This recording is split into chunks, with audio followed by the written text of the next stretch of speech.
So the thing to do with your contour, blush, and highlighter was to do like Neapolitan ice cream and just do like a... Howdy guys, welcome back to the channel. Welcome if you're new. Today I have a little bit of a different video. I'm going to be throwing it back to around 2014. That was when beauty YouTube really started taking off, and I wanted to kind of recreate the vibes of a makeup look from then. I actually started my channel in 2014, but a lot of those videos are privated up to like 2018 because ugh. So I'm going to be doing my makeup in the style that a beauty YouTuber in 2014 would do it. And I obviously don't have the exact same products that they would have because number one, that was a long time ago, they would be expired by now. And number two, a lot of them were not cruelty-free. So if you are into cruelty-free and vegan makeup, stick around. I do 3 videos a week. So I went back and watched a bunch of videos from around 2014 just to see like what people were doing, and also I watched a few people who have done a similar style video to this one just to see what their thoughts were or their comments were, because they were actually around like making videos then. Like I was kind of making videos but not really like the bigger beauty gurus with like millions of subscribers. So I made notes and found a lot of the products that were really popular and some of the techniques. First step would be primer, and the primer that was really popular back then was, I believe, the Benefit Professional Primer and also the e.l.f. primer. I don't have the regular e.l.f. one, but this one is the e.l.f. Hydrating Face Primer. I opened it up and messed with the pump, and I think I broke it. So I don't know how much longer it's gonna last. I forgot to groom my brows before I started, but I don't think I did my brows in 2014 anyways, so I actually do still have some of the same brushes. Most of my brushes actually I've had since I started doing makeup, like these from Real Techniques, how they have this big base at the bottom. I did a blog post and Instagram post about some of my brushes, and I looked up these like Real Techniques brushes to link them, and I realized they don't have this obnoxious thing on the bottom anymore. I remember that was like a big scandal. People were mad about it because these are like harder to store, because if you put them in, like I have this brush thing here, it kind of gets in the way. But when they made them, they were meant to like stand up, you know? So the brushes are still good, so I don't see any point in replacing them. Oh, I do have one of the makeup products that I had in 2014, so if you watch my other videos, I'm sure you know which one it is, but we'll get to that when we get to that. So around this time, the foundation that I would have been using was the Urban Decay Naked Skin foundation. It doesn't exist anymore, it was discontinued, so I'm just going to use this one that's in my Shop My Stash rotation. This is the NYX Can't Stop Won't Stop foundation. Erg, pump's clogged up, dang it. I literally keep a sewing pin over here just because I need to unclog things sometimes. I took off this week from filming, and I also did not wear makeup this week. Come on, seriously? This is why I ranked my foundations in a previous video and a blog post. That's why I took points off of this one. This is like literally my favorite foundation, but the pump sucks. I unclogged the thing. Oh, I just had to push it harder. That's why. I might consider taking this out of this bottle and putting it in something else. That was a pain. To apply the foundation, beauty blenders, makeup sponges, the Real Techniques sponge, I'm pretty sure was a thing then, but most people used a stippling brush to apply their foundation, so that's what I'm going to do. I think I have way too much. I don't prefer this anymore just because I feel like it still just kind of gets streaky. But if you go in circular motions, it can kind of exaggerate dry spots. Also, if you ever see me in a headband, it's because I need to do my roots and they are currently greasy. So, I spared you from looking at my greasy roots today. I'm going to do them probably after I'm done filming, maybe tomorrow. So the next time I film, I will have hopefully all the same color of hair. No roots. Okay, this is actually not bad. I honestly don't think because this is a newer foundation, so I don't think I've used a brush with it yet. The forehead does look a little dry though. Alright, for concealer, the thing was to use concealer that was way too light and put it in a triangle underneath of your eyes. So I'm going to use this one from e.l.f. and mix this white one from ColourPop, because I don't really have, I have some that are kind of light, but not like as light as it was back then. Like, if you were able to, you would do like 3 shades lighter than your skin tone. But for people like me, there is nothing lighter than my skin tone except for white. So I'm going to take a tiny bit of the e.l.f. one, draw, oh, this is going to be way too much. I'm going to take the white concealer, try to figure out what I'm doing with this mirror, duh. I always forget that I have a hand mirror. This video is a doozy. So I'm going to just draw over that with the white, kind of lighten it up a bit. So I think the concealer around then was the MAC Pro Longwear concealer, and Shape Tape definitely wasn't a thing yet. I used the Urban Decay Naked Skin Concealer. I'm trying to think what else. Oh, the NARS. The NARS Radiant Creamy Concealer. NARS was cruelty-free at that time. Not anymore. So I am going to use the sponge to blend this because I think it'll be a disaster if I try to use a brush.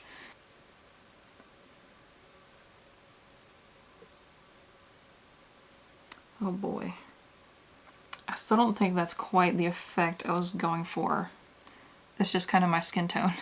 Remember that viral video of, I don't remember when it was, but a girl like cut open her beauty blender and there was like bugs in it or something? Like, what was that about? Okay, I do remember taking like a white concealer or something and highlighting with it, so I'm going to take a little bit in the middle of my forehead, down my nose, right here, right here. That was for sure a thing, like kind of reverse contouring. Because contouring was huge, like the early 2010s, because of Kim Kardashian and like those, oh my gosh, that was the bane of every makeup artist's existence, was those pictures of Kim Kardashian. Because people would be like, I want a natural makeup look like this, and they would show a picture of Kim Kardashian in like a full glam contour and everything, and they're like, it's not natural. So I'm going to contour with a cream contour stick. This is the Uma one, the Double Take Sculpt and Strobe Duo Stick. And I'm going to just draw on.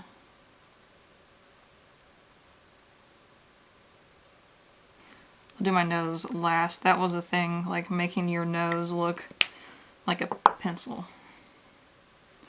So a lot of people, it's still a big argument to this day whether you should do your eyes or your face first. I understand the argument of doing your eyes first, but also I have a whole video about how I do makeup as a nearsighted person. Like, I'm looking in this mirror now, I can't really see myself. I can see like where my sponge is hitting my face, and that's about it. Like, I can't really tell what else is happening here. But for me, like physically, I can't see if I start close up and have to focus really close and then have to scoot back to do the rest of my face. That's not gonna work. So that's why I do my face first. But also, I don't really know, I guess since I haven't practiced it, but how do you do your foundation like around your eyeshadow right here without covering up the eyeshadow? I never understood that. I'm gonna take this stick and draw it on my nose.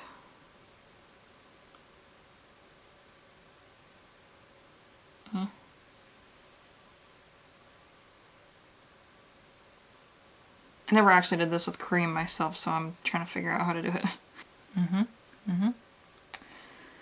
Not quite as snatched as it would have been back then, but that's as small as I'm going to go. Now I'm going to bake with the Cover FX setting powder. This was a huge thing, baking, because the beauty community took a lot of things from drag, and baking is definitely one of them. Which is not a bad thing, but then like beauty gurus started saying that they invented it. I'm like, no you didn't. And they would bake like all the way up to that nose contour. I didn't do quite enough, so I need to put way more. I feel like they just kind of packed and packed and packed it on. And then they would go like that. As if that actually did anything, but back then the powder to use was definitely either the Laura Mercier setting powder or the Ben Nye banana powder. I think it was Ben Nye. Okay, now that my under eyes are looking like the Sahara Desert, I think it is time to sweep that away. So I'm going to use a big ol' powder brush that I can't get out because the base of the thing is too big. You just take and do that and it just magically fixes it all. That helped a little bit actually. I don't quite remember at which step you remove the powder like that you baked with, and then like when you do your blush and stuff like that. Those contour palettes were huge, and I had the KVD one. I got it like when it was kind of being phased out and when KVD started being 100% vegan. So I got rid of that, but I did buy one of their singles, which was like the only one that I could really use out of the palette anyways. And also that Anastasia contour kit. Everybody had one of those and everybody's just all beat up and used, which is a good thing. Like, please use your makeup, you know. And oh, something else I just remembered. That NARS brush, that NARS Ita brush, that was like a long rectangle that you would just do your cheekbones. I'm going to take the KVD shade here. Do a little more contour, because why not? I think the bronzer, I don't remember people using a bronzer like we do now. Or like I do now, at least. Because bronzer kind of goes like on the perimeter of the face. I don't remember people using bronzer like that. I just remember the contour palette. I just realized that I did not cover this pimple very well. That's on my nose. That's lovely. But what people did use was that NARS Orgasm and Laguna duo thing, and then e.l.f. had a dupe. It was great. Oh glorious day when Anastasia came out with refills for their contour palette, which I don't think they even make anymore, do they? So the product that I've had since at least 2014, according to my best estimate, is the Milani Luminoso blush. So I am trying to use up like half of it in my project pan right now, so sneak peek of that. I haven't used it at all this week. My brushes are clean though. I washed them a few days ago. Actually no, like a week ago, but I haven't worn makeup since then. So the thing to do with your contour, blush, and highlighter was to do like Neapolitan ice cream and just do like a swipe of each one. Now I kind of take my blush like around this way, but those Benefit blushes were really popular as well.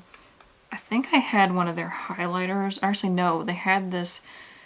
It was supposed to be a highlighter, but it was like a blush on people with very fair skin, so I used it as a blush. And then I also used this Milani Luminoso that is eternal. And you did not put blush on your nose. That was not a thing. So for highlighter, I honestly don't remember when like Ofra, Nick Tutorials, and all that stuff came out. I don't remember if it was before then or after. I do remember there being like subtle highlights like the Becca, which the Becca ones were, I don't think any of theirs were light enough for me, but I had one but it didn't work because it was too dark.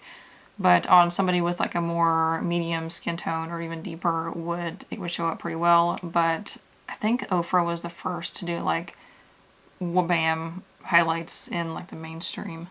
I used to have one of the e.l.f. baked blushes, but I'm going to use this one. It's their metallic flare highlighter in the shade White Gold. I'm going to use this one instead because I decluttered the old one, and it's a pretty similar shade, I think. It's just this, I have to like scrub my brush into it. Again, I'm doing a Neapolitan ice cream kind of look on the side here. I don't think this highlighter is going to survive my next declutter because I feel like it's kind of just ruining my brush. With some highlighter in the middle there to make the nose look extra sharp. I think those Hourglass ambient lighting palettes were a thing, or the powders. I don't think they had palettes yet. All right, it's time for setting spray. The one that I use now mostly is the Milani Make It Last setting spray, but the pretty much the only one that existed back then was the Urban Decay All Nighter, which I only had a mini size of that, and I didn't really notice a difference. I actually did a whole video fairly recently about whether setting spray actually does anything, so I'll link that below if I remember. Not use as much as they used to because I want to waste it. I remember Jaclyn Hill watching her videos, and then she would do her whole face and then do setting spray last, but then like try to cover her eyes. I'm like, that, how was that working out for you? So most of my personal routine has been kind of the same for the most part. It's like the cheeks a little bit different. Like I don't do that stripe anymore, and I would do bronzer, but not really, my nose not really this bad. Then everybody had like a fancy little fan that they would use. Fairly recently though, I blew my mind when I saw this. I was like, that is the ultimate like rich person move. But people have like a portable fan, which I know those aren't very expensive, but I'm like, why would you buy a fan just to do this? Right, for brows, so well, my nose, oh my gosh, you can see that from space. The Anastasia Brow Wiz was the thing. I had one, and I had it for a long time, and it like dried out. So I'm going to use the KVD Super Brow Pomade. Super Pomade. I think they changed the name of it. It's Super Pomade now. And actually this is the same brush, I think, from Sonia Kashuk that I used to use. You see the thing, I honestly, I think the secret to keeping your makeup brushes for a long time is not washing them very often, which is also counterproductive because then like you really should wash your brushes pretty often, but I don't wash mine very often, and they're all look pretty much brand new. So now I would kind of go around the edges of my brow with that Milani Weekend Brow, that little felt, or the brush tip pen that would do like little hair strokes, but that wasn't really a thing. Some people kind of tried to do it with the Anastasia Brow Wiz, but it didn't really work. And then I will not be doing the, people still do this, and I'm like, if that works for you, cool. But like, they would take, you know how I took a concealer that was way too light under my eyes, which you can't really tell now, but they would take a concealer that was lighter than their foundation and like go around their brows to make their brows stand out. Like, I never really got on board with that. I am glad that I kind of learned how to do my brows, because at first I was using I would use a clear mascara, like put that through my brows, and then while it was kind of still wet, I would take like this taupe color eyeshadow and put it on. It was so bad. Which I'm sure now, like, we look back at stuff like that and we're like, oh wow, why did I do that? Or who let me out of the house like that? But then 10 years from now, we're going to look back at what we're doing right now and be like, why was I doing that? Alright, I think the brows are close enough. So I'm going to use the, where's that? The NYX Control Freak Brow Gel. I think this was a thing. I had this a long time ago as well. The Anastasia Clear Brow Gel was also a thing. I feel like that was it though. Like, if you weren't using Anastasia in your brows, you were doing it wrong. Okay, so I plucked around my eyebrows just a little bit to fix them a little bit, make myself feel a little better. And for eyeshadow primer, definitely the thing was the Urban Decay Primer Potion or the Too Faced Shadow Insurance. And I feel like those are both still kind of good today, but I am going to use the Milani eyeshadow primer. I did have one of those back in the day. I don't know if it was 2014 necessarily. But also something I forgot about, oh, two things I forgot about. One was those MAC paint pots that everybody used for their eyeshadow base because they were tinted. I think Soft Ochre was the popular one, but so I don't think I had Soft Ochre. I think I had Bare Study. And I don't think I liked it. I remembered, who was I watching? You see, I can't remember what I'm supposed to be doing at the moment, but I can remember YouTube videos from like 2012. And I distinctly remember one of the huge YouTubers, I know it was a girl, she said that she went through, who was that? She had really severe acne, and I also had really severe acne at the time. and I was like trying to see what they use to cover up their acne. And I remember somebody being like, I go through MAC Pro Longwear Concealer or like foundation because it's the only thing that covers up my acne spots. I swear the video is from like 2012, 2013. How I remember it, don't know. Also, something else that I forgot was the NYX Jumbo Eyeshadow Pencil in Milk. Don't have that anymore. I had it before, but it just creased so bad. So this is my giant magnetic palette that I don't know what I'm going to do with. But I have some Makeup Geek eyeshadows in here that I'm going to use. So just pop them out of here so I don't have to deal with this big. Okay, so it was a thing then. Not really so much anymore. I mean, some people still do.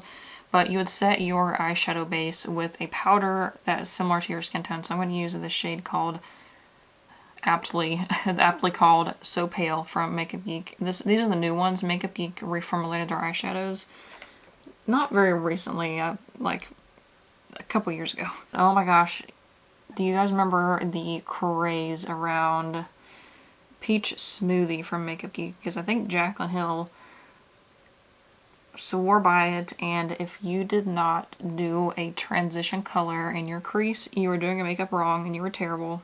I stopped setting my eyeshadow primer because I felt like it just kind of, like whatever I put on top kind of blended with the skin tone color and just diluted it. So now I just go straight in, but for this video, I'll do it. It does kind of help with the like redness and the veins and everything, but also I don't think it'll make the eyeshadow on top look very good. I don't have Peach Smoothie anymore. I had it in the old formula, but I got rid of those because they were so old, and I got the new ones, but the new Peach Smoothie isn't vegan. So I got the shade called Honey Badger. It's not similar at all, really. Actually, let me find a similar color. I don't really know. I don't have too many neutral eyeshadows. But I think this shade in the e.l.f. Opposite Attract, the shade called Sassy right here. I'm just going to use that. It's close enough. So just put that all up in your crease right here.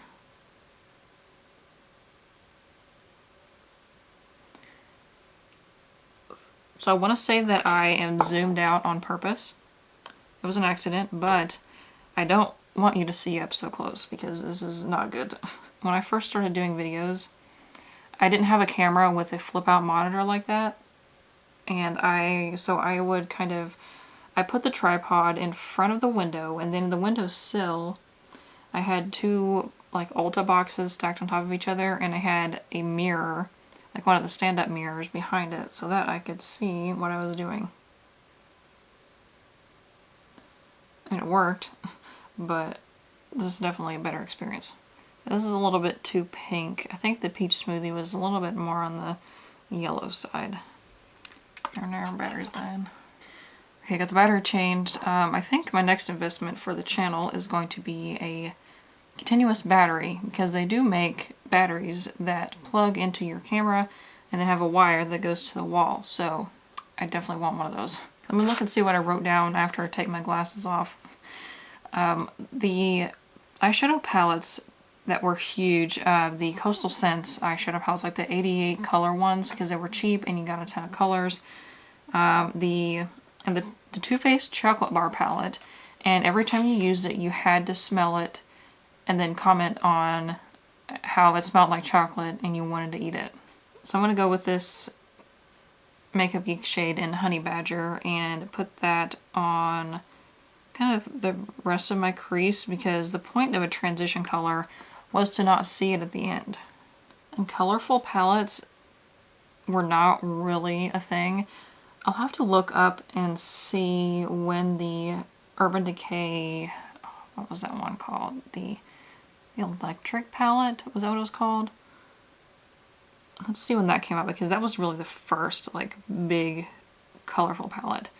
Like BH Cosmetics had those Take Me to Brazil, and I feel like Coastal Scents had a few kind of colorful ones, but not like it is now. Like like I said earlier, I literally don't have many neutral palettes at all. I actually just ordered one from Milani. They had a couple of smaller eyeshadow palettes that I didn't realize were vegan, so take this and connect it down to the outer V, which I don't really have, but we're going to pretend like I do. Oh, that was a big challenge, like asking your boyfriend or your husband or whatever, like what outer V and inner corner mean. Simpler times. Oh, so the Urban Decay Electric palette came out March 18th, 2014, so that's pretty spot on. But I feel like it's still, after that, it took a while for other brands to catch on. Like, remember when because Tarte eyeshadows used to be a big thing. Remember when they came out with the colorful palette as a joke, and the people actually wanted it? So on the lid, I'm going to go for this Makeup Geek shade in the Spotlight. I feel like these foiled shadows came out a little bit later, but this is a gorgeous shade.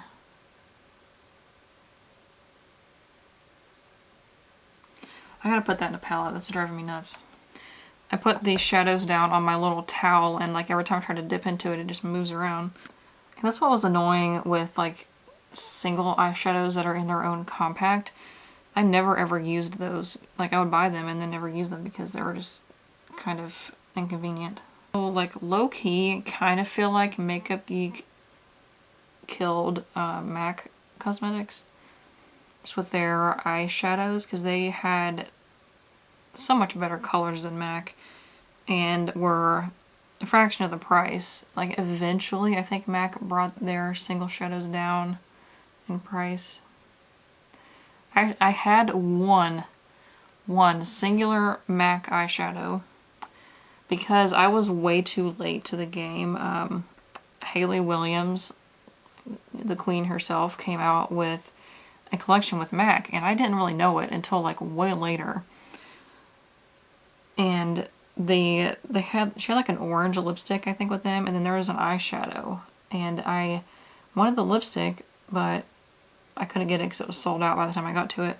So I ended up with the eyeshadow. It was like a shimmery red. It was pretty cool. I kind of wish I had kept it though. I'm going to take that same, the Honey Badger shade, and put that in my lower lash line.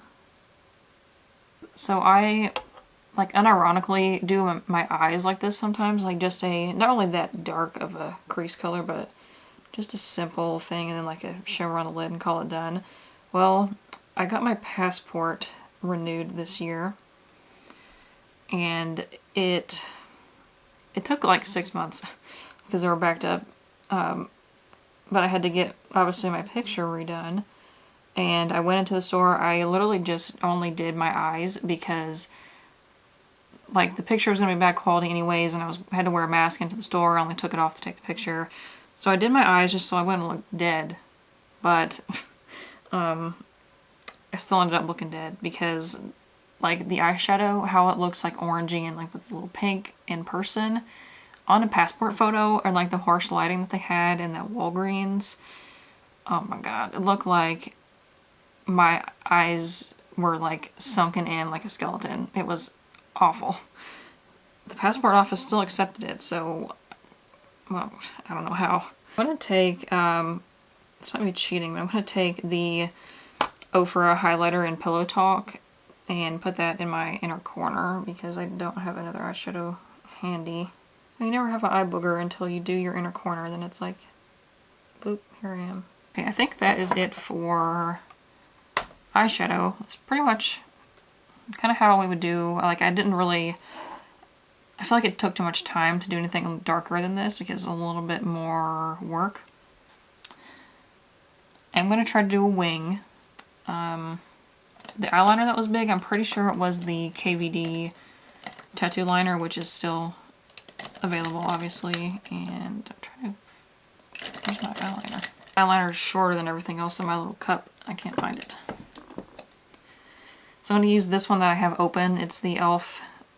I think this is called the Expert Liquid Liner. I like this one instead of the pen ones because it doesn't dry out as fast. Like, I've had this forever and it's still going. Like, the pen ones just shrivel up and die. I feel like wing liner was way more popular than, like, you just kind of did it with every look. And everybody had a wing liner tutorial. Nope, can't do it.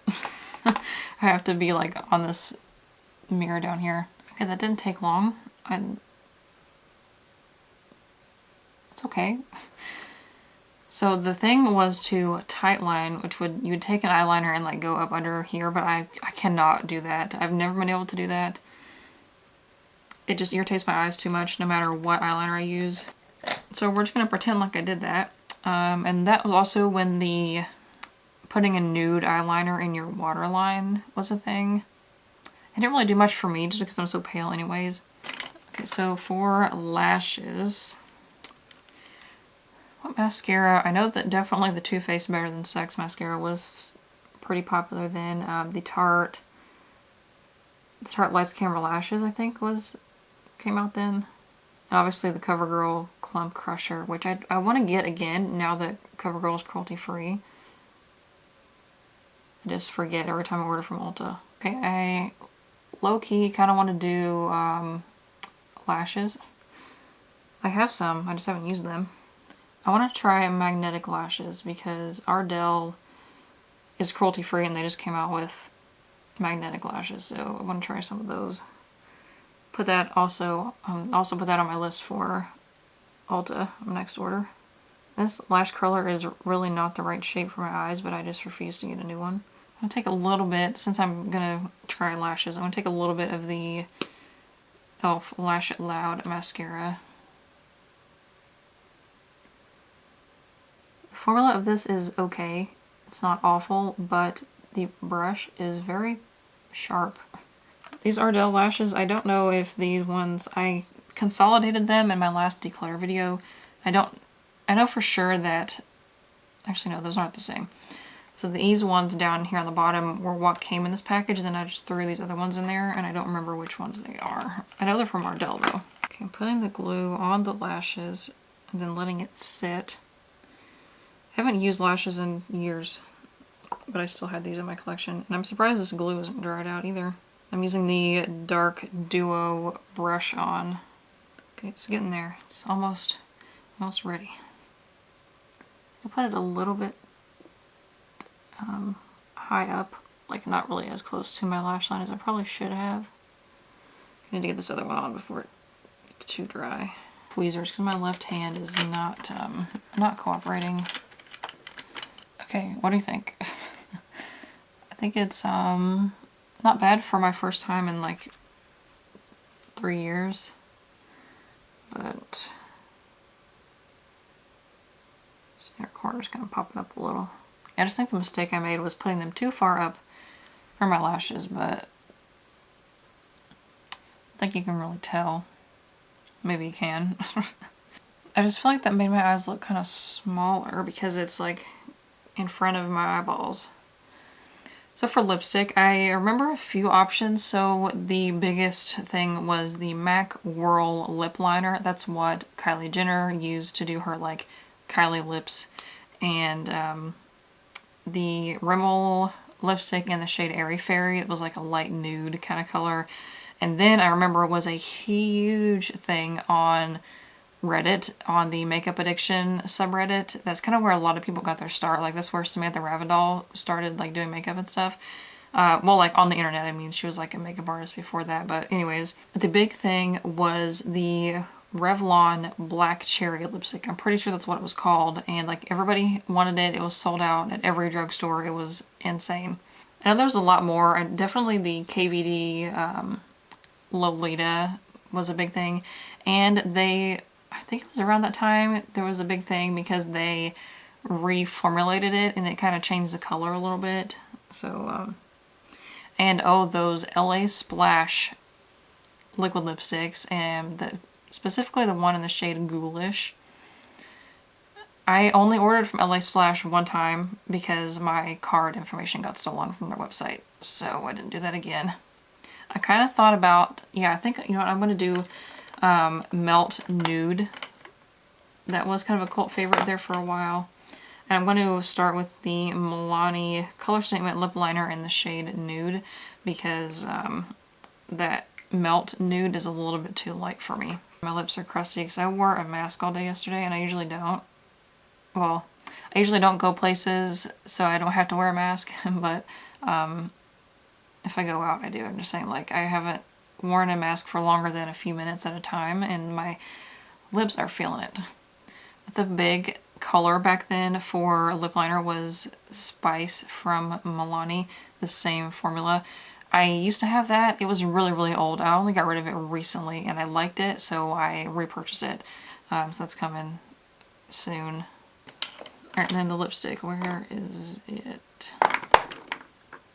Okay, Melt Cosmetics in the shade Nude. So I was just looking at Sephora, and Melt Cosmetics lipsticks in this style were like $10 and they're originally $19. A lot of them were sold out, but they might still be available. I do like this formula. I just have to have a lip liner underneath of it.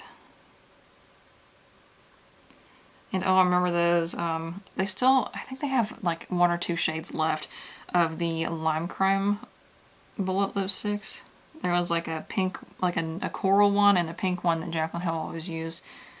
I just never got those. I think, so like the beauty community kind of goes in and out of lip gloss. And I think, so it's, lip gloss is in right now. But I don't think it was then because everybody was obsessed with like the matte liquid lipsticks, which I still am. I have bought a few lip glosses, not a ton. I had a lot back then though because, well, the NYX butter glosses were the best. I wish they were vegan because I would definitely have some now. They were a really good formula. All that baking around my nose really helped. My glasses didn't really smudge it, so. Alright, here is the finished look makeup circa 2014. It's not exactly the way that I would have done it back then. I probably would have skipped a lot of steps, and like I said, I don't think at that time I did my eyebrows yet. It kind of took me a little while to get there. So looking at the foundation and stuff now, this, like I said, this was my, except for the spot on my nose that I missed, but this is one of my favorite foundations, and it looks okay. Just my forehead's kind of iffy, but I think it would have been better if I had used the sponge because it would add in a little bit more moisture. Overall, don't hate it. I'm surprised that I actually went through with putting on lashes and I succeeded at it. I just don't know how long they're going to last. Alright, so this was a fun video to make, and it was fun talking about some of the old products that we used to use and how things have kind of changed. Let me know if you want to see any other videos like kind of similar to this one. I feel like just a lot of the products that I personally use have changed a lot, like I said, because of being cruelty-free. And also I kind of tend to buy more drugstore makeup now. I feel like I had a lot of like higher end stuff like back in the day. Because I had like at 2014, where was I working in 2014? I think it was a manager at McDonald's in 2014. I could be wrong. Actually, yeah, no, I think I was either a manager or like on the way to being a manager. So I had money that I didn't have bills to spend on, so I bought a lot of makeup.